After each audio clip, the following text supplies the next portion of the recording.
नमस्कार, मैं अमलेश पांडे, आप देख रहे हैं केपी न्यूज। अभी मैं लखीसराय के चानन प्रखंड के लाखों चक गांव में हूं। जनसुराज पार्टी के महासचिव और युवा जिला अध्यक्ष दोनों हमारे साथ हैं। आज इनके द्वारा बहुत सारे राज्य जो वर्तमान सरकार के द्वारा पूर्व में नीति निर्धारण की गई है, इस पर खुलासा करने वाले हैं। क्या सरकार की मंशा है और सरकार कर क्या रही है, इन दोनों पहलू पर विचार होगी। हमारे साथ महेश जी हैं, जो यहाँ के पूर्व प्रमुख भी रह चुके हैं, अभी महासचिव के पद पर जिला में हैं। हमारे साथ कस्तूरी रंजन जी हैं, जो युवा अध्यक्ष हैं जनसुराज में। और आज इन दोनों के द्वारा ये बताया जा रहा है कि वर्तमान सरकार की नीति के पास कस्तूरी रंजन जी क्या बता रहे हैं इस पर। फिर मैं आपको उप प्रमुख से भी मिलवाऊंगा, महासचिव से भी मिलवाऊंगा और जानकारी लूंगा कि क्या सब सरकार की पॉलिसी है। कस्तूरी रंजन जी, अभी जो आप लोग जो बता रहे थे कि सरकार के द्वारा जो कार्य चल रहा है, चाहे वो जातिगत जनगणना हो या सर्वेक्षण का कार्य हो, क्या सब पहलू है, इस पर थोड़ा सा विचार दीजिए आप। सबसे पहले नमस्कार। आपके चैनल के माध्यम से जितने भी हमारे बिहारवासी देख पा रहे हैं, सुन पा रहे हैं, सरकार के द्वारा जो जातिगत जनगणना शुरू हुई, उसमें लगभग 500 करोड़ रुपया खर्चा किया गया, लेकिन उसका जनता के प्रति क्या लाभ हुआ कोई पता नहीं है। जातिगत जनगणना कराने से क्या होगा? बिहार का गरीबी दूर हो जाएगी, बिहार से बेरोजगारी दूर हो जाएगी। इस सभी को देखते हुए जातिगत जनगणना कोई चीज नहीं है। तो हम आपसे चैनल के माध्यम से सभी लोगों को बताना चाहते हैं कि सरकार के द्वारा जो कहा गया था कि हम 94 लाख परिवार को 2 लाख रुपये रोजगार के लिए, स्वरोजगार के लिए देंगे, लेकिन अभी तक किसी को नहीं मिला जी। अच्छा, और जो ठीक है, ये तो नहीं मिला। और जैसे अभी जो जातिगत जनगणना हुई, जिसमें 500 रुपया खर्च हुआ सरकार का, क्या उसका लाभ उन लोगों को मिला? जी नहीं, अभी तो उसका लाभ कुछ नहीं मिला। जातिगत जनगणना होने से क्या उसका लाभ मिलेगा?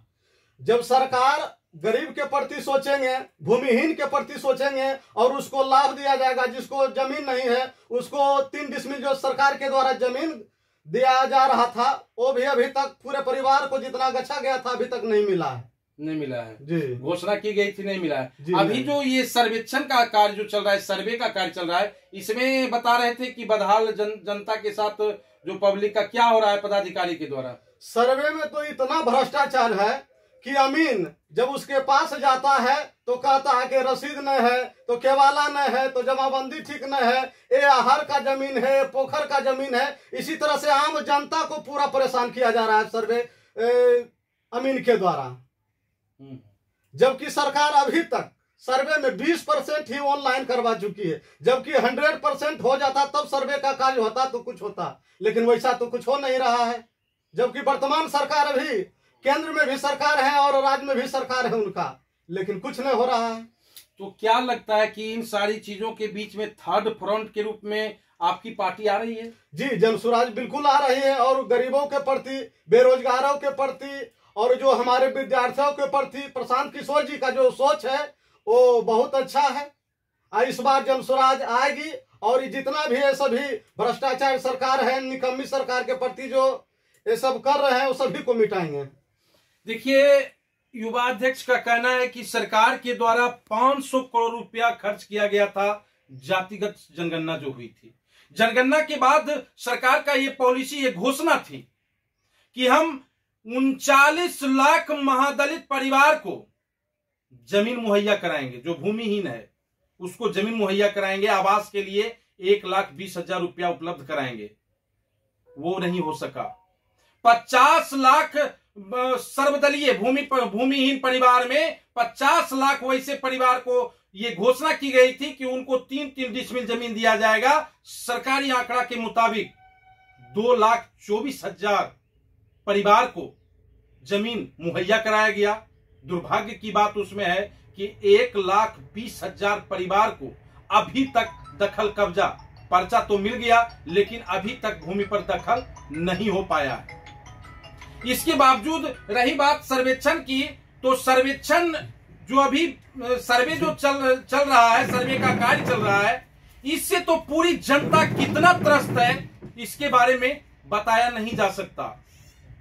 हमारी जमीन है, हम अपने जमीन के बारे में जब जानकारी लेने जा रहे हैं तो बताया जा रहा है कि आपका जमीन बकास्त है, तो आपका जमीन ये है, तो आपका जमीन ये है। ये सब का करके मोटी रकम वसूली जा रही है और आम जनता त्रस्त हो चुका है। मैं इन सारी विषयों को अभी मैं रखूंगा महासचिव महेश जी के पास कि वो क्या कह रहे हैं इस पर और क्या उनका आगे उनकी पार्टी क्या स्टैंड करेगी इस पर। इन सारी विषय वस्तु को लेकर के मैं इनसे बातचीत करता हूं। बताइए महेश बाबू कि अभी जो सरकार की जो रणनीति है उसको आप किस तरह से देख रहे हैं? तो आपके चैनल को मैं धन्यवाद देता हूँ। आपको भी धन्यवाद सर। और जो इतना लोग देख रहे हैं सुन रहे हैं उनको मैं प्रणाम करता हूँ। क्या बोल रहे हैं कि सरकार जो वर्तमान सरकार है, जैसे जो जातिगत जनगणना करवाई या फिर अभी जो सर्वे का कार्य चल रहा है, इससे क्या जनता को लाभ मिल रहा है? सर्वे इतना बड़ा धांधली किसी में नहीं हुआ है। सर्वे के नाम पर जो अमीन है बहुत लूट मचा रहा है, सब गरीब त्रस्त है। सर्वे के नाम पर सर्वे करने जाता कहता है बिहार से जमीन लाओ 50,000 लाओ 25,000। सर्वे गलत हो रहा है। सर्वे पहले अभी 20% बोले ना कि 20% अच्छी हुआ, 100% हो जाता तब सर्वे शुरू होना चाहिए। लेकिन ये लूट सरकार करवा रहा है, सिर्फ अमीन को बहाल कर दिया सर्वे अथी पर, क्या कहते हैं, संविदा पर, और ये लूट करवा रहा है। बिल्कुल हाँ, इसके लिए सर्वे को रद्द ही कर दिया जाए, अच्छा रहेगा। कार्य पूर्ण हो जाने के बाद, सरकारी विभागीय कार्य पूरा हो जाने के बाद ही सर्वे करवाया जाता तो ठीक रहता। हाँ। लेकिन अभी जो अगर सर्वे हो रहा है तो उसका गलत रिएक्शन हो रहा है आम जनता में। क्या लगता है कि अगर आपकी सरकार आती है तो फिर आप लोग क्या इस पर सोचेंगे? अगर हमारी सरकार आई, जन स्वराज की सरकार आई, तो सर्वे तो तुरंत रद्द हो जाएगा, इसमें कोई दुमत नहीं है। अच्छा, और आगे आगे आपका जैसे अभी बिहार में मुख्यतः महागठबंधन और एनडीए की सरकार है, क्या आपको लगता है कि ये थर्ड फ्रंट के रूप में आपकी पार्टी आ रही है? थर्ड फ्रंट से आगे ही रहेंगे दोनों महागठबंधन जो है और आपको भाजपा जो है, इससे जन स्वराज आगे रहेंगे। बिहार में जातिगत राजनीति चलते आ रहा है, ये ट्रेडिशनल मैंने मार्केटिंग कहिए तो ये हो चुका है कि परंपरागत हो गया है कि हमारे बाप दादा जहां वोट कर रहे थे तो हम भी करेंगे। और ये खास करके आपके जाति वर्ग समुदाय के लिए ज्यादा ये उठता है कि नहीं ये वोट वहां ही जाता है। क्या लगता है कि उस वोट में प्रशांत किशोर जी का हक है क्या इस बार? हाँ, 100% हक है।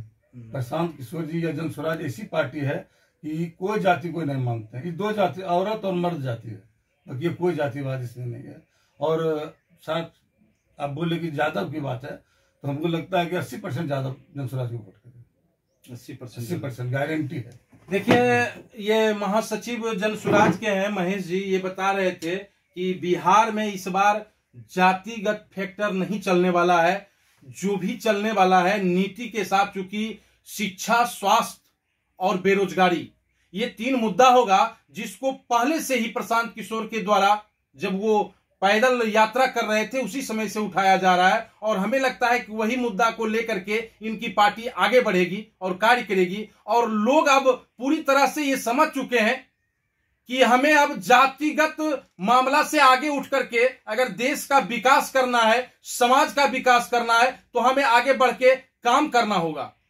जब सर्वेक्षण की बात होती है तो सर्वेक्षण का ये नियम होता है कि सरकारी स्तर पर 100% कागजात आप डिजिटाइजेशन हो जाना चाहिए, ऑनलाइन हो जाना चाहिए, इसके बाद सर्वे होना चाहिए। अगर ये कार्य हो जाता तो फिर लोगों को इतनी परेशानी नहीं होती।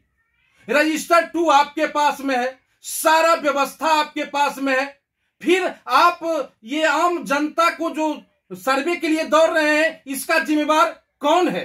ये प्रश्न जनता पूछ रही है पदाधिकारी से, अधिकारी से और सरकार से और विपक्ष से भी, कि क्या विपक्ष इस पर मुद्दा बना करके कभी ये उठाया कि सर्वे का कार्य से लोग परेशान हो रहे हैं।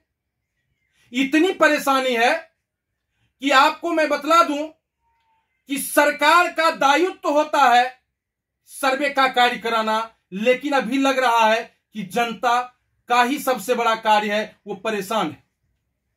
पूरे कागजात के लिए, एक कागजात को खोजने के लिए वो परेशान है। यहां तक कि अब तो ये प्रॉब्लम हो गया है, ये सर्वे के नाम पर आपसी विद्वेष भी फैल रहा है। जो आदमी कल तक हमारे मित्र थे, आज वो दुश्मन की निगाह से देख रहे हैं। क्या हुआ इसका हासिल? चलिए, ये सारी बातें तो जनता के बीच में है। मैं चाहूंगा कि आप न्यूज देखने के बाद इस पर जरूर कमेंट करें, शेयर करें। लेकिन जो अभी आज का जो प्रेस वार्ता चल रहा था, ये जनसुराज पार्टी का चल रहा था। इनके द्वारा बताया जा रहा था कि जो वर्तमान सरकार के द्वारा इन सारी मुद्दा पर जो काम किया जा रहा है, ये बेफजूल है, यहाँ कहीं भी कार्य नहीं हुआ है। अगर हमारी सरकार आती है तो हम जरूर इन सारे। चलिए, अभी जो हाल ही में घटना हुई थी पहलगांव का, जो निर्मम हत्या हुआ, यहां तक कि हिंदू पूछ करके गोली मारा गया आतंकवादियों के द्वारा। वैसे तो आतंकवादी का कोई जाति नहीं होता है, तो इस पर आप क्या कहेंगे? चूंकि आप जनसुराज पार्टी के महासचिव हैं, तो मैं जानना चाहूंगा कि इस पर आपकी क्या मंतव्य रहेगा? देखिए, तो घटना बहुत दुर्भाग्यपूर्ण है और मैं संवेदना व्यक्त करता हूं और पूरे देश उनके परिवार के साथ खड़ा है। और सरकार, यहाँ जो केंद्र की सरकार है, उसको तो तुरंत एक्शन देना चाहिए, जवाब देना चाहिए। इतना बड़ा घटना में लोग मारे गए, हनीमून में गए थे या घूमने गए थे। क्या लगता है, सुरक्षा की चूक हुई कहीं? न, सुरक्षा की भारी चूक हुई है, सुरक्षा की भारी चूक हुई है। सुरक्षा अगर रहता तो ऐसा होता नहीं। आतंकवादी कहाँ से आया? सुरक्षा की बात है तो आतंकवादी हिला कैसे? अगर सुरक्षा रहता तो आतंकवादी हिलता नहीं। सुरक्षा तो चूक हुई है। फिर भी वो इस पे कार्रवाई होनी चाहिए, हार्ड कार्रवाई होना चाहिए। कार्रवाई ये होना चाहिए जो इंदिरा जी किए थे, वो कार्रवाई होना चाहिए थी। इनको लाहौर तुरंत चढ़ जाना चाहिए था। चलिए, महेश जी कह रहे हैं कि इनको लाहौर तुरंत चढ़ जाना चाहिए था, कार्रवाई होनी चाहिए, सुरक्षा में चूक हुई है। ये सारी बातें, ये बात सत्य है कि अगर कहीं से भी कोई चूक होता है तो वर्तमान सरकार को तो विपक्ष तो कटघरा में खड़ा करेंगे ही, और करना भी मुनासिब है कि चूक हुई तब तो आखिर उन लोगों की जांच जान गई। अगर सुरक्षा में चूक नहीं होता तो शायद वो लोग बच जाते। मैं युवा अध्यक्ष से पूछना चाहूंगा इसी मुद्दा पे कि आप क्या कहना चाहेंगे? पहलगांव की जो घटना हुई, हमारे हिंदुस्तान वासियों को जो निर्मम हत्या किया गया, वो बहुत ही दर्दनीय घटना है और हम उन परिवारों के प्रति संवेदना व्यक्त करते हैं और सरकार से मांग करते हैं कि जिस तरह से आतंकवादियों ने हमारे देशवासियों को मारा है, उस पर तुरंत एक्शन ले। हम लोग जनसुराज पार्टी आपके साथ है और पूरा देश इस घड़ी में उस परिवार के पीछे खड़ा है जिसकी निर्मम हत्या हुई है। बस यही कहना चाहते हैं कि इस पर कड़ी जांच हो और पाकिस्तान के प्रति पूरा इस पर कड़ी एक्शन हो, कड़ी एक्शन हो पाकिस्तान के प्रति। चलिए, इन सारी बातों को तो ये पहलगांव पे कह रहे थे और होना भी चाहिए, और वो हो भी रहा है। जैसे अभी सिंधु जल समझौता जो था उसको रद्द कर दिया गया है केंद्र सरकार के द्वारा, और उस पर भी विराम लग गया है। और मैं आपको बतला दूं कि जो कश्मीर का जो भी उन आतंकवादियों को जो साथ दे रहे थे, आज लगभग 9 आतंकवादी का घर जमींदोज कर दिया गया है। तो सरकार के द्वारा एक्शन हो रही है, सारे लोग एक्शन में है और सभी लोगों की सहानुभूति वो जिन व्यक्ति की हत्या हुई है उनके साथ है। धन्यवाद।